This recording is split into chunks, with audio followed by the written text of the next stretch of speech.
The cold bit through every layer Tanya Johnson had wrapped around herself. January in Chicago meant temperatures that could kill, and tonight was one of those nights. She sat in the corner of an abandoned parking garage, her back against the concrete wall, her arms wrapped around the small bundle pressed against her chest. "I can't breathe," she whispered into the darkness. Her lungs felt like they were closing, each breath a struggle. The asthma inhaler had run out 3 days ago, and she had no money to refill it. No money for anything. The cloth she'd found in a dumpster earlier that day now covered her 3-month-old daughter, Hope. At least the baby was quiet right now, nestled against her mother's warmth. But for how much longer? Tanya's hands shook as she adjusted the blanket, making sure Hope's tiny face stayed covered from the wind that whistled through the empty structure. Her whole body trembled, not just from the cold but from fear. This was their 3rd night in this garage. 3 nights since the eviction. 3 nights of wondering if they'd survive until morning. The parking garage had been abandoned for months. Most of the lights didn't work. Broken glass scattered across the ground. But it offered some protection from the wind, and the security guard only checked the ground floor. Tanya had discovered this 3rd level by accident, and it had become their temporary shelter. She tried to take another breath but her chest tightened more. The wheezing sound scared her. If she passed out, what would happen to Hope? The baby was so small, so helpless. Tanya had given birth alone in a free clinic, and the medical bills that followed had taken everything. Her landlord didn't care about her situation. Neither did her family, who had stopped answering her calls months ago. "Please," Tanya gasped to no one in particular. "Maybe to God. Maybe to the universe. Please help us." Her vision started to blur. The cold concrete beneath her felt like ice. Her thin jacket, once bright red but now stained and torn, offered little protection. The cloth over Hope moved slightly as the baby stirred. At least she was still alive. Still warm enough. Tanya's head fell back against the wall. Each breath came harder than the last. The wheezing grew louder. She couldn't do this anymore. Couldn't keep fighting. Her eyelids felt heavy. The cold didn't hurt as much now. Maybe that was a bad sign. She thought about the life she'd planned. College degree. Good job. Nice apartment. A father for her child who actually stayed. None of that had happened. Instead, she got sickness during pregnancy that made her lose her job. Got a boyfriend who disappeared the moment she told him she was pregnant. Got evicted because she couldn't pay rent while recovering from childbirth. The cloth over Hope slipped slightly. Tanya tried to fix it but her arms wouldn't cooperate. Everything felt far away now. Distant. Her body was giving up. "I'm sorry, baby," she whispered to her daughter. "I tried." Somewhere in the distance she heard footsteps.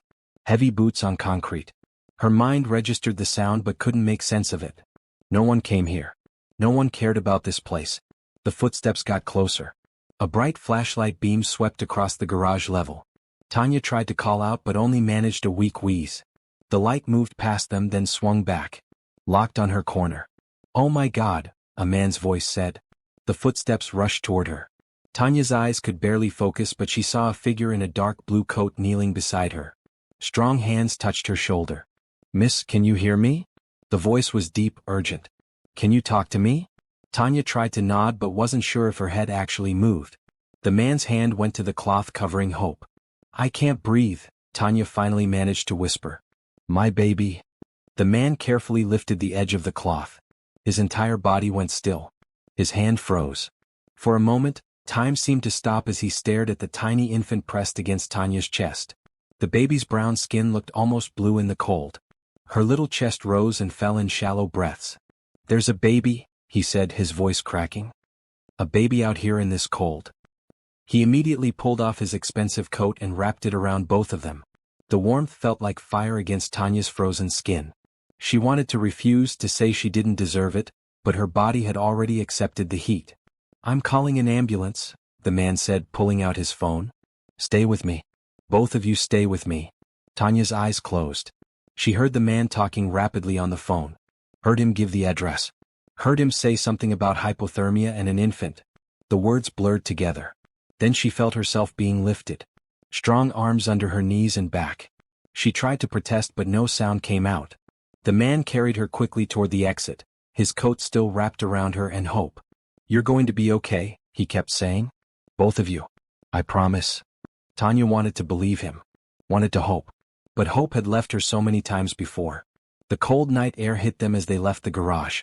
In the distance, sirens wailed. getting closer. The man held her tighter as he rushed toward a car parked nearby. Not just any car. Even through her fading consciousness, Tanya recognized the sleek black luxury vehicle. "Who are you?" she managed to whisper. "My name is Julian," he said.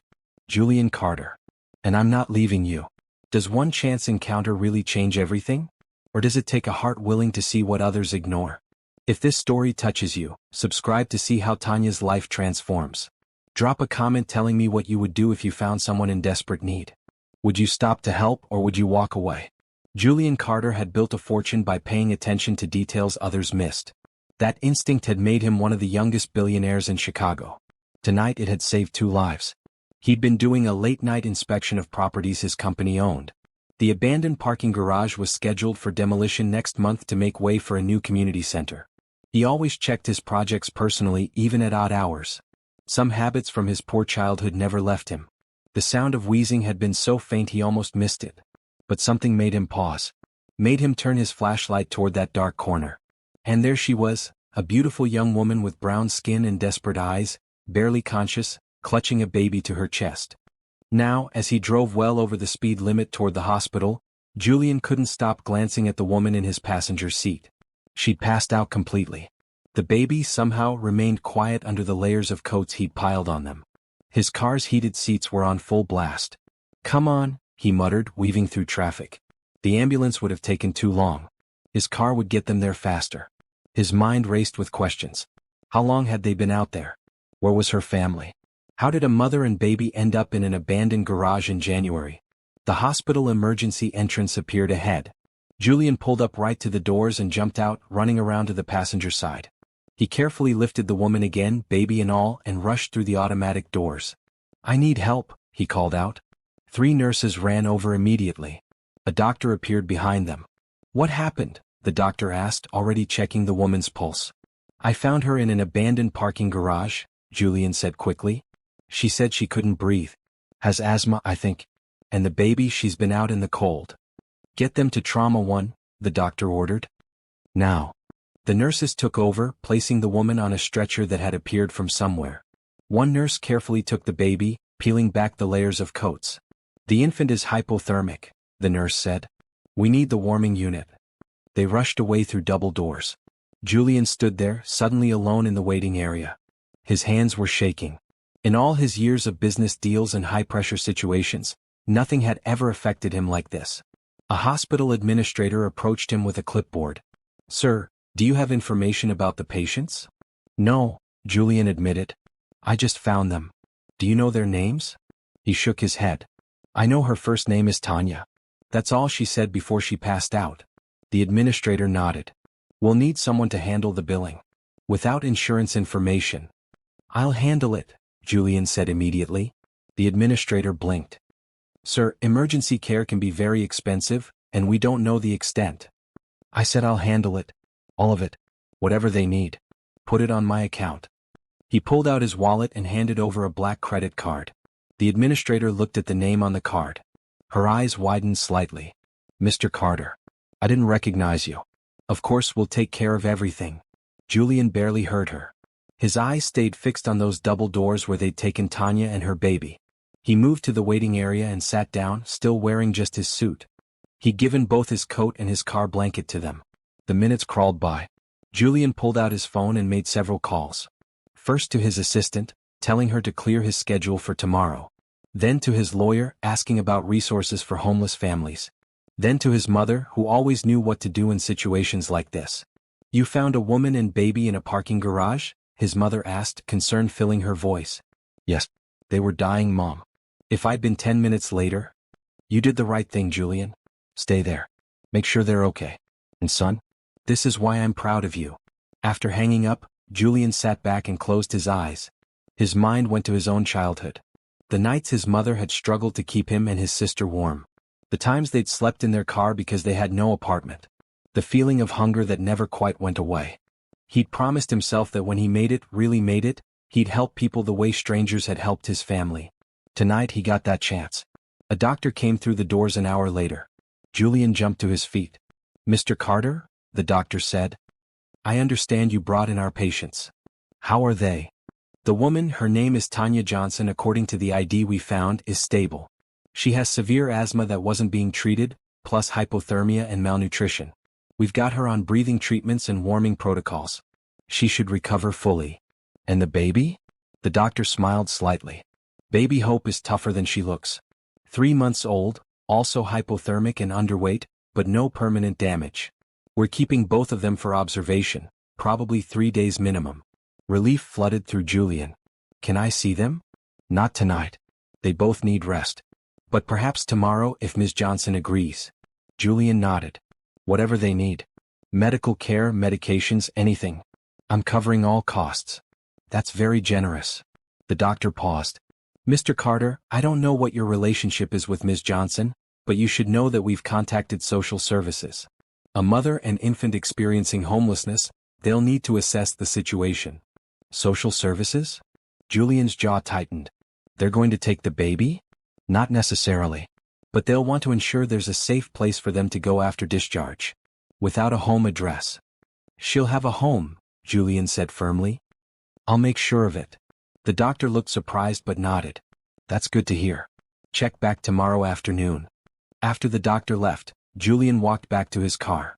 The passenger seat still had water marks from where the snow had melted off Tanya's clothes. He thought about her face, the way she'd looked at him with those desperate eyes. The way she'd whispered about her baby before passing out. He'd met countless people in his business career. Most wanted something from him. Money, connections, opportunities. But Tanya hadn't asked for anything. She'd been too busy trying to keep her daughter alive. Julian started the car and headed home to his penthouse apartment. But his mind stayed at the hospital. Tomorrow he'd come back. Tomorrow he'd start fixing this situation properly. Because something told him that finding Tanya Johnson wasn't just chance. It was meant to happen. Tanya woke to white ceiling tiles and the steady beep of monitors. For a moment she couldn't remember where she was. Then it all came rushing back. The cold.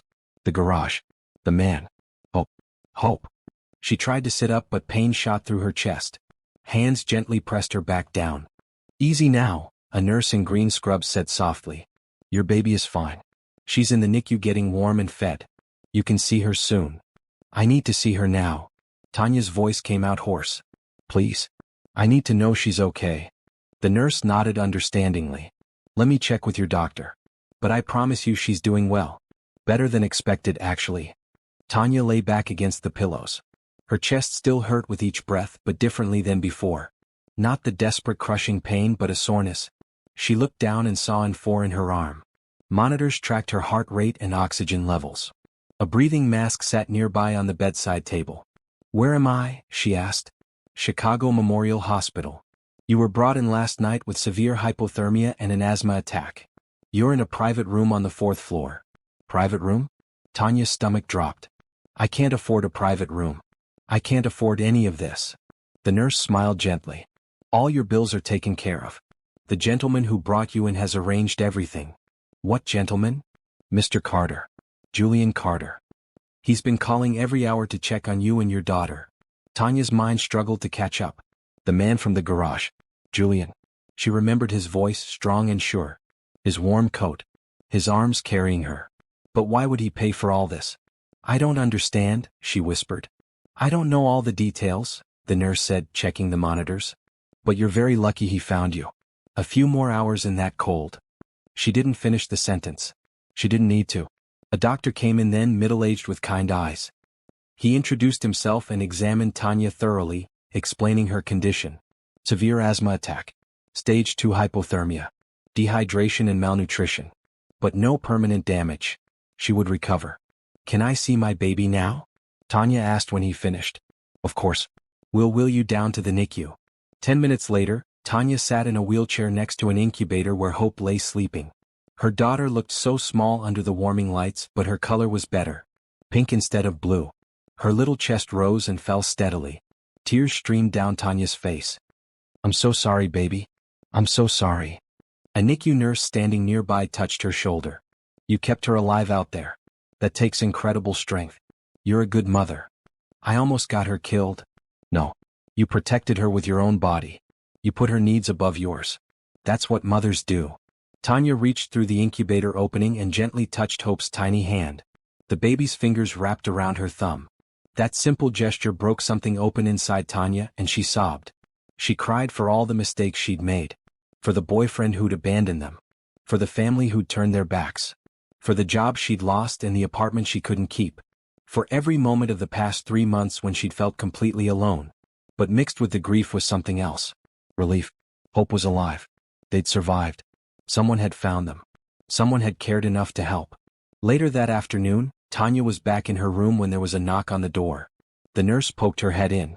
"You have a visitor. Are you up for it?" Tanya hesitated. "Who is it?" "Mr. Carter." Her heart jumped.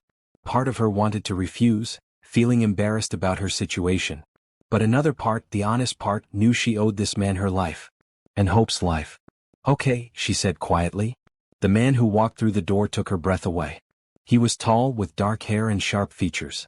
He wore an expensive gray suit that probably cost more than she'd made in a year at her old job. But his eyes were warm as they met hers.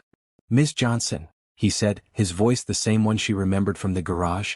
"I'm glad to see you're doing better. Please call me Tanya." She felt very aware of the hospital gown she wore, of her hair that probably looked terrible. "And thank you. For everything. For saving us." Julian moved closer and sat in the chair next to her bed. "How are you feeling?" "Sore. Tired. But alive. The doctor says I'll recover fully. And Hope, she's going to be fine too." "I know. I've been getting updates." Tanya looked down at her hands. "The nurse said you're paying for everything. I don't know how to repay you. I don't have any money. I don't even have a place to live." "You don't need to repay me." She looked up sharply. "But..." "Tanya," Julian said gently, "I grew up poor. Really poor. My mother raised me and my sister alone, and there were times we had nothing. Times we were hungry and cold and scared. But people helped us. Strangers who didn't have to care, but they did. And my mother always told me that when I had the ability to help others, I should do it without expecting anything back." Tears filled Tanya's eyes again. "I don't know what to say." "You don't have to say anything. But I do want to ask you some questions if that's okay. About your situation." Tanya nodded and slowly she told him everything. About getting pregnant and losing her job because of complications. About the medical bills from giving birth. About her family cutting her off because they disapproved of her having a baby without being married. About the eviction 3 days ago. About the garage being the only shelter she could find. Julian listened without interrupting. His face showed emotion but not pity. Something else. Understanding maybe. Or anger at the injustice of it all. When she finished, he was quiet for a moment. Then he said, "The social worker is coming tomorrow. They'll want to know you have a safe place to go before you're discharged." Tanya's chest tightened with fear. "Are they going to take Hope away from me?" "Not if I can help it." Julian pulled out his phone and made some notes. "I own several apartment buildings. I have a small one-bedroom that just became available. It's furnished. Safe neighborhood. I'd like you to stay there." "I can't pay rent," Tanya said, shame heating her face. "I'm not asking you to. Not right away. Get back on your feet first. Focus on your health and Hope's health. We'll figure out the rest later." "But why would you do all this for a stranger?" Julian met her eyes directly. "Because someone did it for me once. And because it's the right thing to do. Will you accept the apartment?" Tanya wanted to refuse. Wanted to say she'd figure it out herself. But she thought about Hope in that incubator. Thought about going back to that cold garage. Thought about pride versus survival. "Yes," she whispered. "Yes, I'll accept. Thank you." A small smile crossed Julian's face. "Good. I'll arrange everything. You focus on getting better." After he left, Tanya lay back against the pillows. She didn't know what to think or feel. Relief mixed with disbelief. Gratitude mixed with embarrassment. But underneath it all was a tiny spark of something she hadn't felt in months. Hope. Maybe, just maybe, things were going to be okay. 3 days later, Julian's driver pulled up to the apartment building in a quiet neighborhood on the north side. Tanya sat in the back seat, holding Hope close.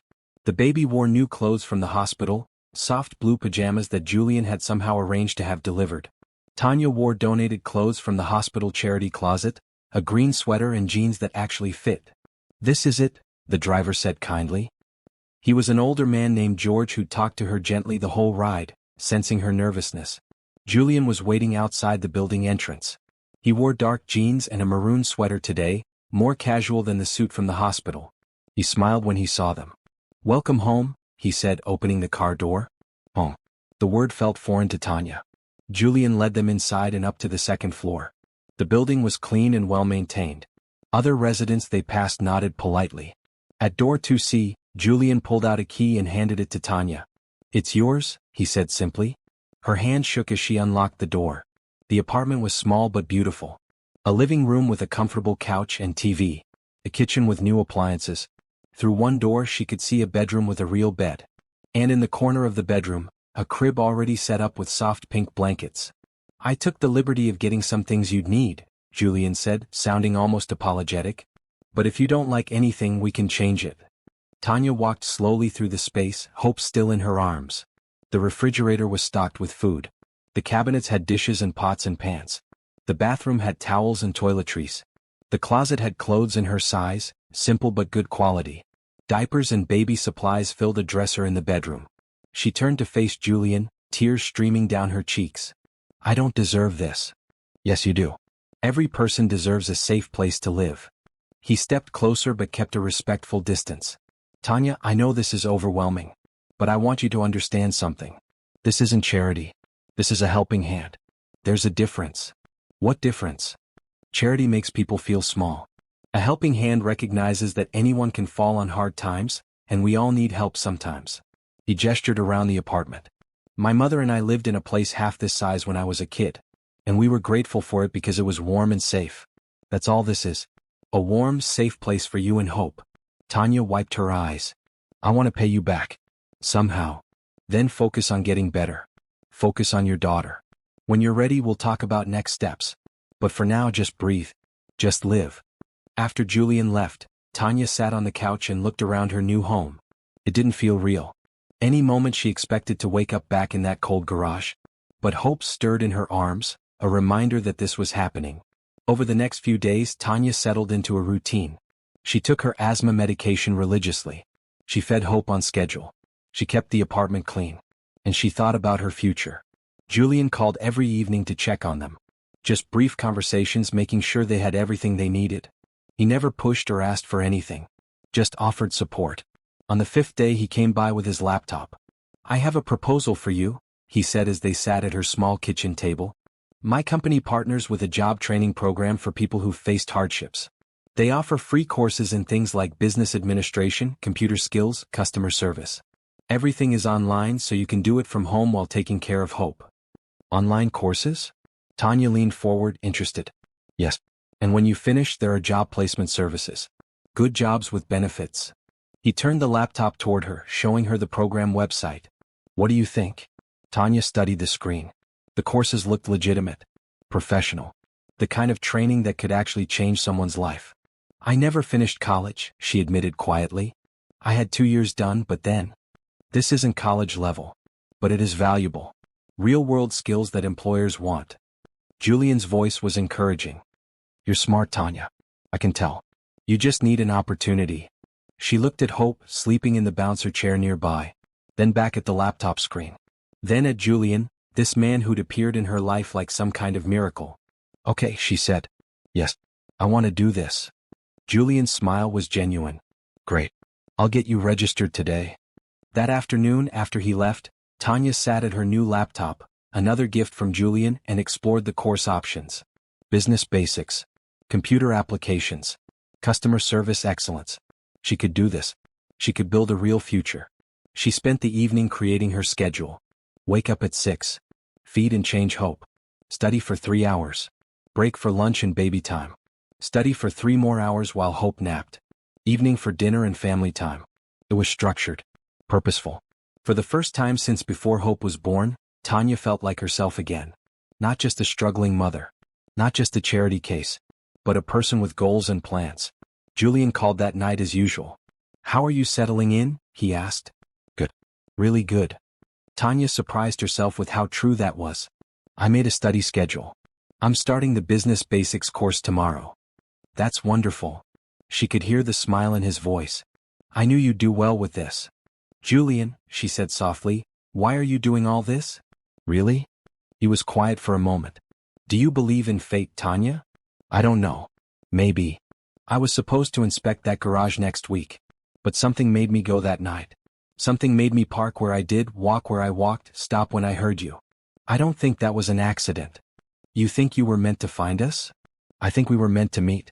For whatever reason. He paused. Get some rest. Big day tomorrow. After hanging up, Tanya sat on her couch and looked around her warm, safe apartment. She thought about Julian's question. Did she believe in fate? Maybe she was starting to. 2 months passed. Tanya threw herself into her studies with determination. Every morning while Hope played on her activity mat, Tanya worked through course modules. She learned about business communications, basic accounting, office software. Her grades were excellent. Julian continued checking in regularly. At first by phone, then gradually by in-person visits. He'd stop by after work, bringing coffee or dinner. They'd talk while Hope gurgled happily nearby. Tell me about growing up, Tanya asked one evening. They sat at her kitchen table, containers of Chinese food between them. Hope was asleep in her crib. Julian set down his fork. It wasn't easy. My father left when I was 6. My mom worked 3 jobs to keep us fed. We moved a lot, always one step ahead of eviction. Sometimes one step behind. How did you get from there to, well, here? She gestured vaguely, meaning his success. Scholarships, hard work, and luck. He smiled slightly. Mostly luck. I started a small real estate company right when the market was shifting. Made the right investments at the right time. But I never forgot where I came from. Is that why you help people? Partly. But also because I remember what it felt like to be invisible. To have people look through you like you don't exist. His dark eyes met hers. You're not invisible, Tanya. You never were. Something shifted in that moment. Something Tanya had been trying to ignore for weeks. The way her heart sped up when Julian called. The way she found herself thinking about him at random moments. The way hope seemed to light up when he visited. She was developing feelings for him. Real feelings. And that terrified her. I should put away this food, she said, standing abruptly. If Julian noticed her sudden discomfort, he didn't mention it. He helped her clean up, then said goodnight. After he left, Tanya stood in her quiet apartment and tried to be logical. Julian was a billionaire. She was a single mother on public assistance taking free courses. They lived in different worlds. Whatever she was feeling, it couldn't go anywhere. But her heart didn't care about logic. The next week, Hope had her 6-month checkup. Tanya was surprised when Julian offered to drive them. You don't have to, she said on the phone. We can take the bus. I want to. If that's okay with you. It was more than okay. It was wonderful. Tanya found herself looking forward to it all week. Julian arrived exactly on time as always. He held doors for her. He carried the diaper bag. In the waiting room he made funny faces that had Hope giggling. She likes you, Tanya observed. I like her too. She's a special kid. He tickled Hope's foot gently. She's going to do amazing things someday. The pediatrician was impressed with Hope's progress. She's gained weight beautifully. All her developmental milestones are on track. You're doing an excellent job, Mom. Pride swelled in Tanya's chest. She was doing a good job. Despite everything, she was being a good mother. As they left the clinic, Hope fell asleep in her car seat. Julian drove slowly, careful not to jostle her. Thank you for coming today, Tanya said quietly. It meant a lot. Having someone there. I'm glad I could be here. He glanced at her briefly before returning his eyes to the road. Tanya, can I ask you something? Sure. When you finish your courses next month, what do you want to do? What kind of job are you hoping for? She'd thought about this a lot. Something with people. I like helping others. Maybe administrative work at a hospital or nonprofit. Something that makes a difference. Would you consider working for my company? Tanya's head turned sharply toward him. What? I need someone in my foundation office. Someone who understands what it's like to need help. Who can connect with the people we serve. He pulled up to a red light and looked at her fully. You'd be perfect for it.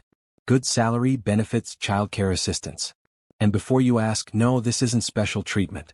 It's a real job with real expectations. But I think you'd excel at it. Julian, I haven't even finished my courses yet. But you will. And when you do, the job is yours if you want it. Tanya's mind spun. A real job. With Julian's company. It was an incredible opportunity. But doubt crept in. People will say I'm only getting it because you helped me, she said quietly. They'll say I don't deserve it. People will always talk. What matters is what you know about yourself. The light turned green and he drove forward. You're smart, hardworking, and compassionate. That's exactly who I need on my team. So what do you say? She thought about her options. She could refuse and try to find something else, proving she could do it alone. But refusing help out of pride was what had nearly gotten her and Hope killed in that garage.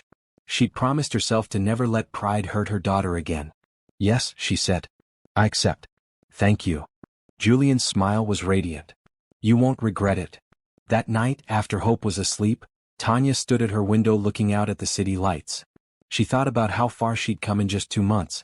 From dying in a cold garage to having a home, an education, and now a job offer. All because Julian had stopped to help. But it was more than that now. She couldn't deny it anymore. She was falling for him. Maybe had been since that first night when he'd carried her to safety. When he'd promised she'd be okay. The question was, what did she do about it? Tanya completed her final course exam on a bright March morning. She submitted it, then sat back and stared at the screen. Done. She'd actually done it. Her phone rang almost immediately. Julian, as if he'd been waiting. "How did it go?" he asked. "I just finished. I think I did well." "Of course you did. This calls for a celebration. Can I take you and Hope to dinner tonight?" Something in his voice sounded different. Lighter. Almost nervous. "That would be nice." That evening, Julian picked them up in his car. Instead of his usual casual clothes, he wore a dark blue button-down shirt.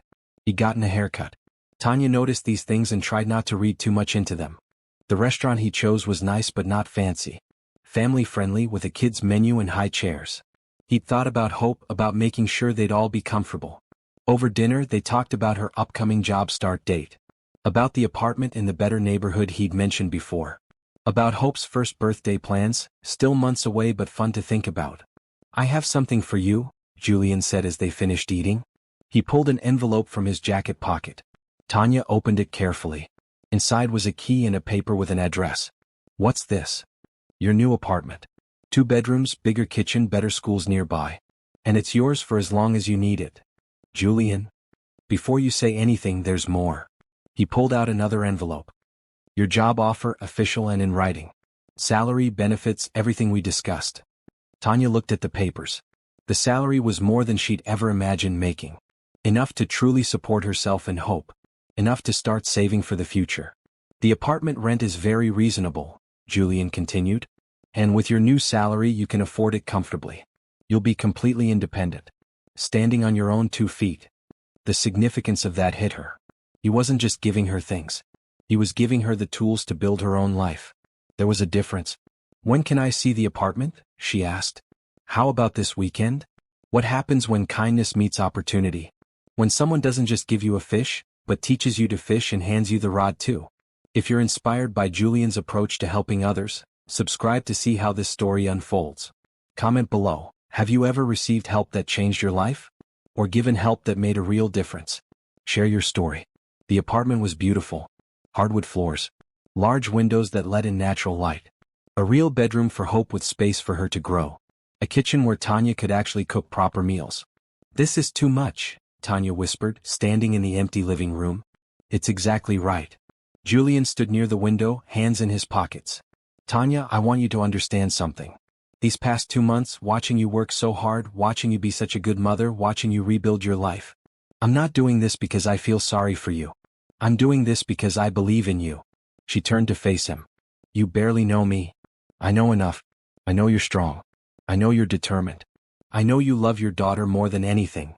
He moved closer, his voice softening. "And I know that finding you that night was the best thing that's happened to me in years." The air between them felt charged. Tanya's heart pounded. She should step back, should maintain professional distance. But she didn't want to. "Julian," she started, not sure what she was going to say. Hope chose that moment to wake up from her nap in the stroller, making her hungry sounds. The moment broke. Both of them laughed, the tension easing. "Someone has timing," Julian said with a smile. They spent the rest of the afternoon planning the apartment. Where furniture would go. What colors to paint. Julian insisted on covering the security deposit and first month's rent as a job signing bonus. Tanya accepted, but insisted on paying all future rent herself. He agreed, respecting her need for independence.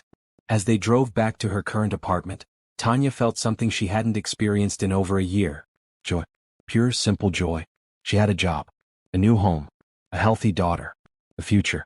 And maybe, just maybe, something more developing with the man sitting beside her. That night, after Julian left, Tanya video called the one person from her past she still occasionally talked to. Her former college roommate, Nicole. "Girl, you're glowing," Nicole said when she answered. "What's going on?" Tanya told her everything. About Julian, the apartment, the job. About how her life had completely turned around. "So let me get this straight," Nicole said when she finished. "This rich, handsome man literally saved your life, gave you a place to live, paid for your training, gave you a job and now a better apartment? And he's single?" "Yes." "And you're falling for him?" It wasn't a question. Tanya sighed. "Is it that obvious?" "Honey, you're smiling more in this call than in the entire year before. The question is, what are you going to do about it?" "Nothing. He's just being kind." "He doesn't see me that way." Nicole gave her a look. "Tanya, men don't do all this just to be kind. Trust me. He's interested." "You don't know that." "I know men. And I know that look you described, the way he watches you. The way he's always there. Girl, he's definitely interested. The question is whether you'll let yourself believe it." After they hung up, Tanya thought about Nicole's words. Could Julian really be interested in her? Or was Nicole reading too much into simple kindness? She looked over at Hope, sleeping peacefully in her crib. Whatever happened with Julian, she had to be careful. She couldn't let her feelings complicate the good thing they had. She couldn't risk Hope's stability for a relationship that might not work out. But as she lay in bed that night, she couldn't stop thinking about the way Julian had looked at her in the empty apartment. The way he'd said finding her was the best thing that had happened to him. Maybe Nicole was right. Maybe. Tanya started her job at Carter Foundation on a Monday morning in late March. The office was modern and bright, with floor-to-ceiling windows overlooking the city. Her desk was near other administrative staff, and everyone welcomed her warmly. "Julian talks about you all the time," her supervisor, Patricia, said during orientation. Patricia was a middle-aged woman with kind eyes and an efficient manner. "Says you're going to bring valuable perspective to our family services program." "I hope to," Tanya said honestly. The work was challenging but fulfilling. She helped process applications from families needing assistance. She coordinated with local shelters and food banks. She spoke with people who reminded her of herself just months ago, scared and desperate and hoping for help. Julian's office was on the top floor, but he came down regularly to check on various departments. When he stopped by Tanya's desk, it was always professional. Brief questions about work. Making sure she had what she needed. But sometimes their eyes would meet and hold for a moment too long. The office daycare was a blessing. Hope spent her days in a bright room with other babies, well cared for while Tanya worked. During lunch breaks, Tanya would go feed her and play. Sometimes Julian would join them, bouncing Hope on his knee while they discussed foundation business. "You're a natural with her," Tanya observed one afternoon. "Kids are easy. They're honest about what they want." He made a silly face and Hope laughed. "Adults are much more complicated." "Is that right?" He met her eyes over Hope's head. "Definitely." Something was building between them. Tanya felt it every time they were in the same room. The awareness, the pull. But neither of them mentioned it. Both stayed carefully on the safe side of the line. Until the company party. Carter Foundation held an annual spring gala to thank donors and celebrate the year's accomplishments. It was a fancy event, black tie. Tanya almost didn't go, worried about fitting in. But Patricia insisted. "It's part of the job," she said. "And trust me, Julian will want you there. You're one of our success stories." Donors love seeing the real impact of their money. Tanya borrowed a dress from Nicole, a simple but elegant navy blue gown. She wore her hair down for once, natural curls framing her face. Hope stayed with a babysitter, the teenage daughter of a neighbor who Tanya had gotten to know. When Tanya walked into the hotel ballroom where the gala was held, she felt out of place. Everyone looked so wealthy, so comfortable in this world. She nearly turned around and left. Then she saw Julian across the room. He wore a black tuxedo that fit him perfectly. He was talking to a group of people, but his eyes scanned the room constantly, as if looking for someone. When his gaze found her, he stopped mid-sentence. Just stared. Even from across the room, Tanya felt the intensity of that look. He excused himself from his conversation and walked straight to her. "Tanya," he said when he reached her. "You look beautiful." "Thank you. You clean up pretty well yourself." He smiled. "Can I get you a drink?" They spent the evening together. Julian introduced her to donors, telling her story with her permission. Tanya spoke honestly about what the foundation's help had meant to her. People listened. Several wrote bigger checks on the spot. "You're a natural at this," Julian said during a break in the networking. "I'm just being honest. That's what makes it powerful." The band started playing. Couples moved to the dance floor. Julian hesitated, then held out his hand. Would you like to dance? Tanya's heart jumped. Dancing was different. Dancing was personal. But she put her hand in his. I'd like that. He led her to the floor and pulled her close. One hand at her waist, the other holding hers. They moved together slowly, finding their rhythm.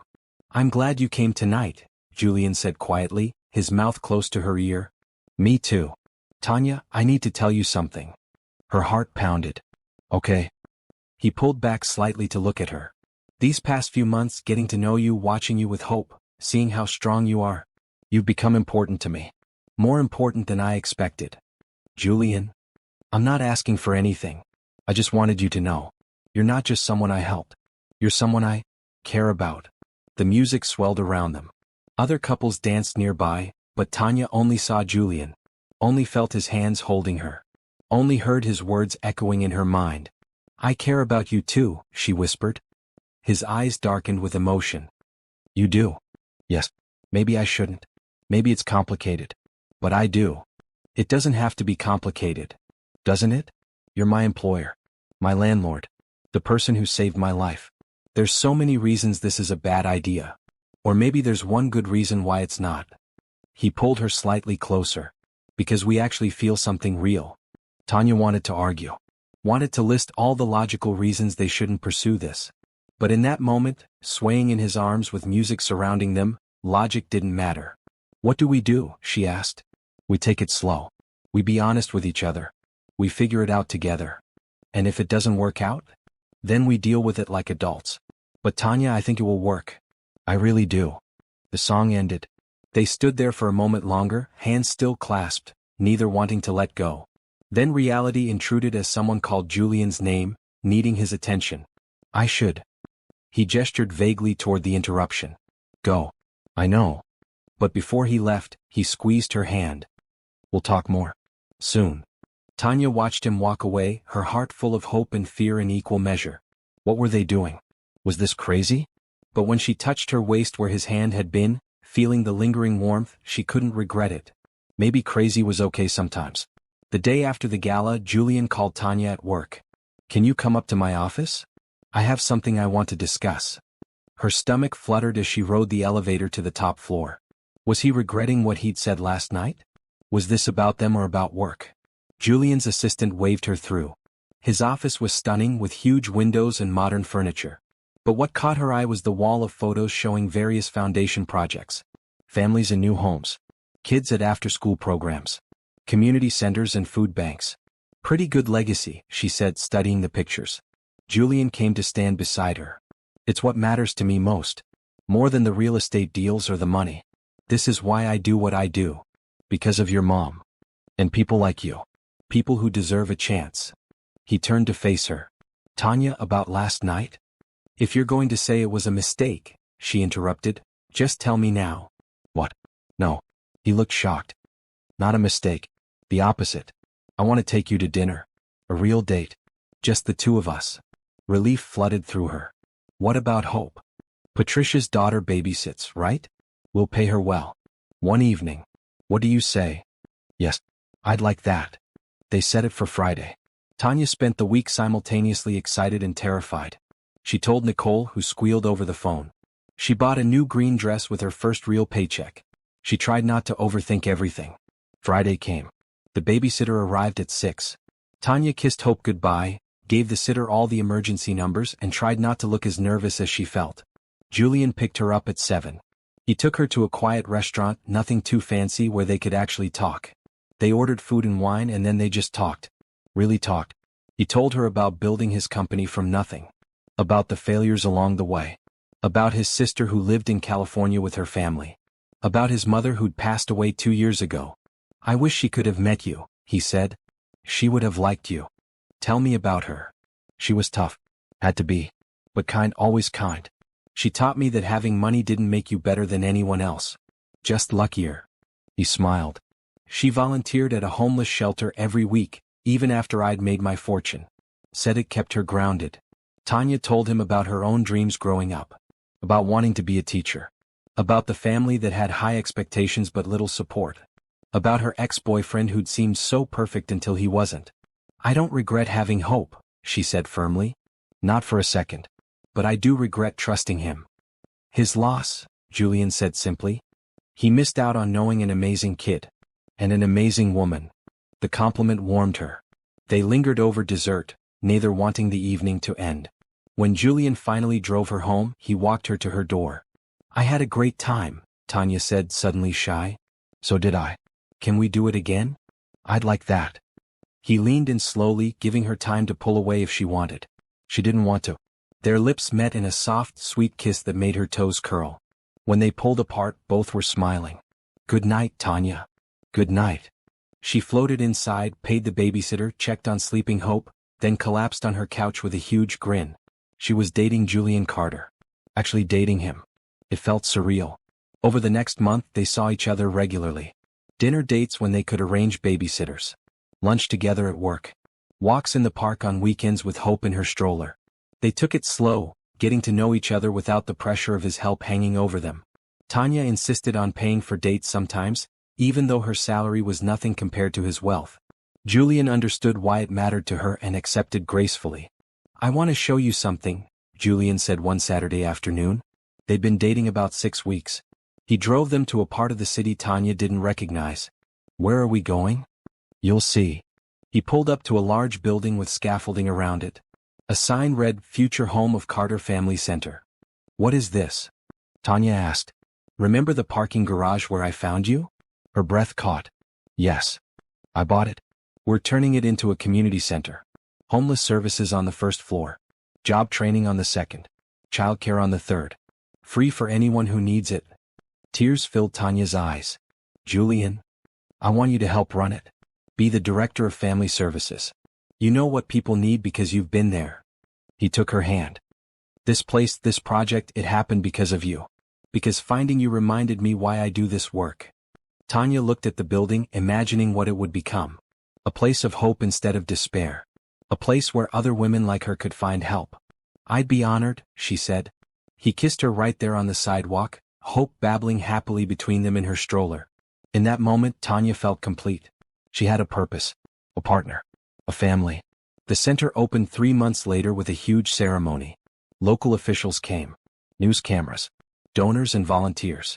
But Tanya only cared about the families who arrived looking for help. She greeted each one personally. Listened to their stories. Offered hope and practical assistance. This was what she was meant to do. Help others the way she'd been helped. Julian watched from across the room, his eyes full of pride. When their gazes met, he mouthed, I love you. Tanya mouthed back, I love you too. It was the first time they'd said it. And it was perfect. Life settled into a wonderful rhythm. Tanya ran the family services department at the new Carter Family Center, and it thrived under her leadership. Hope was walking now, getting into everything. Julian spent most evenings at their apartment, often staying for dinner, becoming part of their daily life. When are you going to make it official? Nicole asked during a video call. Girl, the man is practically living with you. We're taking it slow, Tanya said, but she smiled. She'd been thinking the same thing. Then everything shifted. Julian called her at work one Tuesday morning, his voice tight with stress. Can you come to my office? There's a situation. She found him surrounded by papers, laptop open, phone ringing constantly. His hair was messed up like he'd been running his hands through it. Dark circles showed under his eyes. What's wrong? The Riverside project fell through. The investor pulled out last minute. He gestured at the papers. That was the funding for 3 new community centers we'd planned, including expansion of this one. Without it what? I'll have to cut programs. Maybe lay off staff. He looked at her, anguish in his eyes. Tanya, I'm so sorry. Your job is safe, I promise. But the outreach programs, the after-school care, some of the housing assistance. She moved around the desk and took his hands. Don't apologize. We'll figure something out. I don't know how. I've called every investor I know. No one can move that fast with that much money. Tanya's mind raced. She thought about the families they served. The single mothers like she'd been. The kids who needed safe places after school. The elderly people who depended on their meal programs. Tell me about Riverside, she said. Why did the investor pull out? Cold feet. Said the neighborhood was too risky. Not enough return on investment. But there are people there who need help. I know. That's why I wanted to do it. Julian slumped in his chair. Sometimes doing the right thing doesn't make financial sense. Tanya paced his office thinking. She'd spent months now working with community organizations. She knew people, new resources. An idea started forming. What if we didn't rely on one big investor? She said slowly. What if we got the community itself involved? What do you mean? The churches, the local businesses, the neighborhood groups. What if we brought them all together? Asked each to contribute what they could. It wouldn't be millions from one source, but lots of smaller amounts from many sources. Julian sat up straighter. Community investment. Exactly. And it would give them ownership in the project. Make it truly theirs. That could work. His mind was clearly spinning. We'd need someone to coordinate it. Someone who understands both the community needs and the business side. I can do it, Tanya said immediately. Tanya, this would be on top of your current job. It's a lot of work. I know. But these are my people. I want to fight for them. He stood and pulled her into a hug. You're incredible. You know that. Over the next 2 weeks, Tanya worked harder than she ever had in her life. She set up meetings with every church, business, and community group in the Riverside neighborhood. She explained the vision, a community center run by the community for the community. The response was overwhelming. The churches pledged funds and volunteers. Local businesses offered materials and services at cost. Residents organized fundraisers. A retired businessman donated his consulting services for free. Everyone wanted to be part of something positive in their neighborhood. Tanya coordinated it all, tracking commitments, organizing work groups, keeping everyone informed. Julian watched in awe as she pulled together what his big investor couldn't do alone. You're a natural leader, he told her one evening as they reviewed the numbers. They were at his penthouse apartment for once, Hope asleep in the guest room he'd set up for her. I'm just doing what needs to be done. It's more than that. You see possibilities where others see problems. You bring people together. He pulled her close. I couldn't do this without you. Yes, you could. You did for years before you met me. But it's better with you. Everything is better with you. 3 weeks after the crisis started, they had enough commitments to move forward with Riverside. Not the grand plan they'd originally envisioned, but something better. A true community project with community support. The press covered it as a story of hope and local involvement. Tanya was interviewed by several news outlets. She talked about her own experience, about receiving help and paying it forward. About the power of community. The publicity brought in additional donations. The project not only survived but grew beyond what they'd initially planned. You saved this, Julian told her at the groundbreaking ceremony. You saved all of it. We saved it. Together. He looked at her with such love that her breath caught. Tanya Johnson, you've changed my life. You know that. You changed mine first. No, I just gave you a hand up. You did the rest yourself. You're the strongest person I know. That night, after the ceremony, after Hope was asleep, Julian pulled out a small box. Tanya's heart stopped. Wait, he said quickly. Not yet. I want to do this right. But soon. I want you to know that's where my head is. Where my heart is. Tanya took the box and opened it. Inside was a simple gold bracelet with a small charm, a heart with the word hope engraved on it. For now, he said softly. To remind you that you gave me hope too. She put it on, her eyes filling with tears. I love you, Julian. I love you too. So much. They held each other, and Tanya felt grateful for every hard moment that had led her here. To this man. This life. This love. 6 months later, on a crisp October evening, Julian arranged for Nicole to take Hope for the night. He told Tanya to dress nicely but wouldn't say why. Where are we going? She asked for the 10th time as they drove. You'll see. He pulled up to a familiar building. The original Carter Family Center, once the parking garage where he'd found her. It was dark except for lights on the 3rd floor. Why are we here? Tanya asked. Come with me. He led her inside and up the stairs. When they reached the 3rd floor, Tanya gasped. The space had been transformed. White lights strung everywhere. Candles and safe holders. Flowers. Music playing softly. And photos covering one wall. Pictures of Tanya and Julian over the past year. Of hope growing. Of the 3 of them together. Julian, what is this? This is where we started. He took both her hands.